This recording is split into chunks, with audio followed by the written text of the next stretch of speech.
Buenas tardes, maestra y compañeros. Nosotros somos el equipo 8 y nos tocó el tema de marco ético y legal de la profesión de enfermería.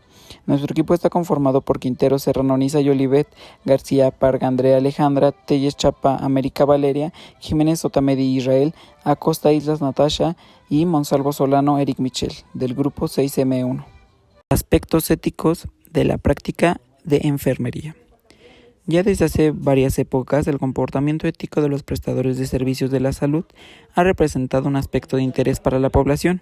En enfermería por siglos, la sociedad exigió muy poco en el área intelectual, mientras tanto en el campo de la ética se les exigió mucho y hubo una respuesta bastante favorable. Ha marcado énfasis en los aspectos humanísticos y éticos, los cuales son una constante histórica fácilmente identificable en la formación, en la literatura de enfermería y consecuentemente la práctica profesional, la cual ha mostrado un gran alto de afinidad y compromiso con valores éticos universalmente aceptados. Por eso es muy importante que los profesionales de enfermería tengan claros los conceptos y principios éticos generales, los cuales rigen el comportamiento del hombre en la sociedad, y esto le permita fundamentar este espacio tan importante en una profesión que es un servicio de humanos para humanos. Valores éticos en la profesión de enfermería. Bueno, pues los valores son aquellas cualidades a las que le atribuimos cualquier cosa, a los hechos o a los diferentes aspectos de la vida que los hacen ser importantes y que nos permiten elevar nuestro espíritu humano. ¿Qué es la ética? La ética es la ciencia del comportamiento humano con relación a sus valores, principios y normas morales. La ética descriptiva se encarga del estudio de las costumbres y comportamientos relacionados con los valores, los principios y las normas morales de la población determinada. La ética normativa es aquella disciplina que estudia los valores, los principios, las normas de comportamiento en relación con lo que es ilícito o lícito y que busca sus fundamentos y justificación. La ética especial es la que trata de la aplicación de tales principios, normas y valores en campos específicos. La ética general es la que se encarga de fundamentos, valores, principios y normas. La clasificación de los valores. Esta clasificación lleva implícita una jerarquización. Seyer coloca los valores trascendentales en el centro porque para él estos son los valores más profundos. Los valores biológicos o no racionales los coloca en el círculo más externo porque para él estos son los menos trascendentales. ¿Qué es la bioética? La bioética es el estudio sistematizado de la conducta humana en el campo de las ciencias, de la vida y de la salud, analizando esta conducta a los valores y principios normales. Esta fue mencionada por primera vez por el oncólogo Van Rensselaer-Potter en 1970, teniendo así 4 etapas muy significativas, las cuales son la ética médica hipocrática, la ética médica de inspiración tecnológica, la ética médica basada en la filosofía moderna, y, por último, la ética médica basada en los derechos humanos. ¿Cuáles son los modelos bioéticos? Comenzamos con el modelo sociobiológico. Este se plantea en la evolución de las sociedades para así llevar a cabo un crecimiento tanto biológico como social, que involucra un cambio de valores de tal forma que los valores se consideran no eternos, sino considerantes al cambio. Después tenemos el liberal radical. En este la moral se encuentra dentro de un concepto autónomo de cada persona, y no se basa ni en principios ni en valores, sino en la autonomía y libertad de cada persona. El pragmático utilitarista analiza los problemas éticos desde el punto de vista del costo benéfico, es decir, toma en cuenta los riesgos, las ventajas, desventajas y otros factores dentro de las decisiones terapéuticas en el ámbito de la salud. Por otro lado tenemos el personalista, que considera la humanidad como un todo, un origen y un fin de la sociedad. Este analiza desde la fecundación hasta la muerte de una persona. Este es reconocido y aceptado como marco ético normativo del comportamiento moral de los profesionales de la salud. Las áreas de desarrollo. La bioética general. Esta se encarga de estudiar los fundamentos éticos, es decir, valores y principios, así como también sus fuentes documentales relacionados con la práctica profesional de los prestadores de servicios de salud. La bioética espacial. Esta analiza los problemas sociales en el ámbito médico y biológico. Y por último, la bioética clínica. Esta se encarga de examinar la práctica de los profesionales de la salud y sus decisiones de tal manera que se ajusten a los valores y principios de la ética normativa. Derechos humanos de los pacientes. El derecho a la salud es un derecho humano inalienable, cuyo cumplimiento debe ser óptimo en términos de acceso, equidad y calidad de los servicios.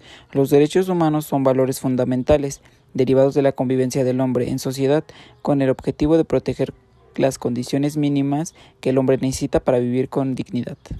Los derechos humanos de los pacientes hospitalizados son derechos específicos que derivan de los derechos humanos generales.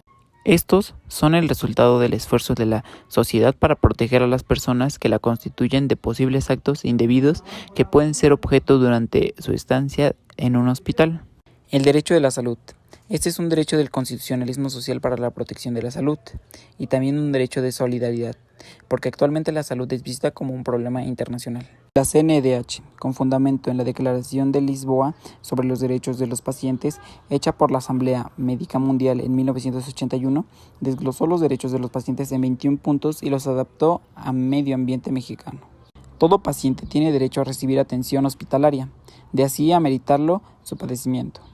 Tiene derecho a que a su ingreso al hospital se le informe de las normas que rigen dentro del mismo y de saber quién serán los miembros del personal de salud encargados de su atención. También tiene derecho a que se le brinden todos los recursos con que cuenta el hospital para lograr un diagnóstico correcto y oportuno, así como un tratamiento eficaz. El paciente hospitalizado en una institución privada tiene derecho a recibir información sobre los horarios médicos y costos de los servicios, y en caso de no cubrirlos, no podrá ser retenido contra su voluntad. También tiene el derecho de recibir información sobre alternativas terapéuticas o de procedimientos diagnósticos, con el fin de determinar conjuntamente con el médico lo más conveniente para él, tomando en cuenta su ideología y sus creencias religiosas. También tiene el derecho a que solicite su autorización antes de que se le apliquen tratamientos o procedimientos que impliquen un riesgo para él. Otro de los derechos es que la información contenida en su expediente clínico sea manejada confidencialmente. También tiene derecho a que, si sus condiciones lo permiten, puede nombrar a un representante que reciba la información o que tome decisiones por él en lo que concierne a su salud, si las circunstancias así lo exigen. También tiene el derecho a recibir un trato digno y humano por parte del personal que labora en el hospital, independientemente de su diagnóstico, situación económica, sexo, raza, ideología o religión. También tiene el derecho a recibir información veraz, concreta, respetuosa y en términos que pueda entender en relación con su diagnóstico, tratamiento, pronóstico y sobre los procedimientos a los que se le pretenda someter. También tiene el derecho a solicitar su egreso voluntario al hospital sin que eso afecte su futura atención por la misma institución. También tiene el derecho a participar voluntariamente como sujeto de investigación sin que en su decisión influyan precisiones de ningún tipo, siempre y cuando conozca los objetivos, riesgos y beneficios de la investigación, así como a deslindarse de ella en el momento en que lo decida, sin que ello afecte la calidad de su atención. Tiene el derecho a negarse a participar como sujeto de investigación, sin que ello determine la calidad de su atención hospitalaria. Otro de los derechos es que sus órganos o especímenes quirúrgicos sean tratados digna y humanitariamente. También tiene el derecho a una muerte digna y a un trato humanitario de sus restos mortales. También tiene el derecho de ser transferido de un hospital a otro en caso de ameritarlo su padecimiento, siempre que se le indique el objetivo de dicha transferencia. Tiene derecho a participar en forma activa en su tratamiento y restablecimiento. También tiene el derecho a recibir visita de sus familiares y amigos, si ésta no va en perjuicio de la evolución de su padecimiento. También tiene el derecho a la atención espiritual por parte de ministros de religión que profese. Tiene el derecho a gozar de actividades recreativas siempre que el hospital cuente con áreas específicas para tal fin. Tiene derecho a la comunicación telefónica siempre que el hospital cuente con este servicio y no exista contradicción médica para ello. Los aspectos legales en la práctica de enfermería. La responsabilidad legal del profesional de enfermería es un tema que cada vez adquiere más y más importancia en la práctica diaria. Esto es fácil de entender si consideramos, por un lado, que la salud es uno de los bienes más preciados en la vida humana.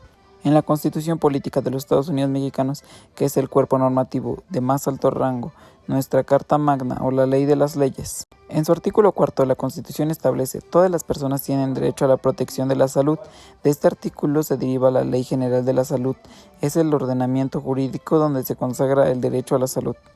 Por ejemplo, el aspecto penal, educativo, laboral y administrativo están regulados en el resto de la legislación aplicable. Iatrogenia y mala práctica.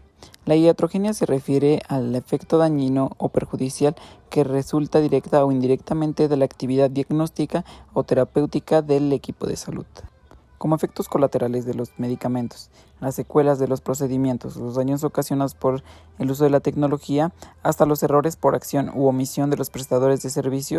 El profesional puede verse involucrado en actos de iatrogenia con pacientes en aspectos físicos o biológicos, psicológicos o de tipo social, y puede hacerlo de manera voluntaria o involuntaria.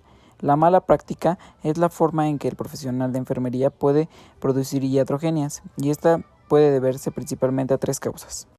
Por negligencia. Esta se refiere al descuido, a la omisión o al abandono del paciente que le pueda provocar un daño. Por ignorancia. Cuando no se cuenta con los conocimientos necesarios y esperados en un profesional de enfermería para prestar un servicio que ofrezca seguridad a los usuarios. Por impericia. En el caso que nos ocupa se refiere a la falta de habilidad del profesional de enfermería para aplicar en el paciente los procedimientos necesarios durante su atención y que son atribuibles a su ámbito disciplinar. De una mala práctica de enfermería pueden derivarse tanto conductas tipificadas como delictivas, las que a su vez pueden ser de 2 tipos. Delito culposo. Es aquella conducta ilícita y delictiva en la que se ocasiona daño a otra u otras personas, pero en la que no hubo la intención de dañar. Delito doloso. En este caso, la conducta ilícita y delictiva tuvo intencionalidad, esto es que el daño se ocasiona de una manera consciente y voluntaria. Responsabilidad civil. Desde el punto de vista del derecho, se considera responsable a un individuo cuando, de acuerdo al orden jurídico, es susceptible de ser sancionado. La responsabilidad jurídica siempre lleva implícito un deber. El deber u obligación legal es una conducta que, de acuerdo a la ley, se debe hacer u omitir. ¿Pero cuáles son las causas? Responsabilidad por hechos propios. Cada quien es responsable de su propia conducta. Responsabilidad por hechos ajenos. Se refiere a la responsabilidad de las personas de evitar que otras cometan hechos dañinos. Al respecto hay 2 grupos por los cuales se deben ser responsables. En el primero están los niños y los incapacitados. Ejemplo, los padres son responsables de los actos de sus hijos. En el segundo están los daños causados por empleados y representantes. Tienen que ver con la selección del personal y con la supervisión técnica administrativa del mismo, entre otros. Responsabilidad por la obra de las cosas. Se considera que si el daño fue causado por cosas u objetos, el dueño deberá ser responsable de las consecuencias. Responsabilidad penal. El ejercicio profesional de enfermería conlleva el riesgo de incurrir en conductas que constituyen infracciones a la normativa jurídica. Este tipo de faltas en su mayoría están establecidas en el Código Penal Federal y en las leyes reglamentarias y relativas al ejercicio de las profesionales y en un momento dado, aunque no haya legislación específica, pueden aplicarse en enfermería. Debido a la naturaleza propia de la práctica de enfermería, los casos legales en los que con mayor frecuencia puede involucrarse el profesional de enfermería son los siguientes. Revelación de secretos. La responsabilidad profesional. Falsedad. Usurpación de profesión. Lesiones y homicidio. Es el punto más delicado y trascendente del trabajo en que el profesional de enfermería puede incurrir. El aborto. Es uno de los hechos que se puede encontrar altamente relacionado con el trabajo de enfermería. Este establece la suspensión del ejercicio profesional por un periodo de 2 a 5 años, además de otras sanciones. Abandono de personas. Este se refiere a la no atención de personas incapaces de cuidarse a sí mismas, teniendo la obligación de cuidarlos. Y con esto concluimos. Muchas gracias por su atención.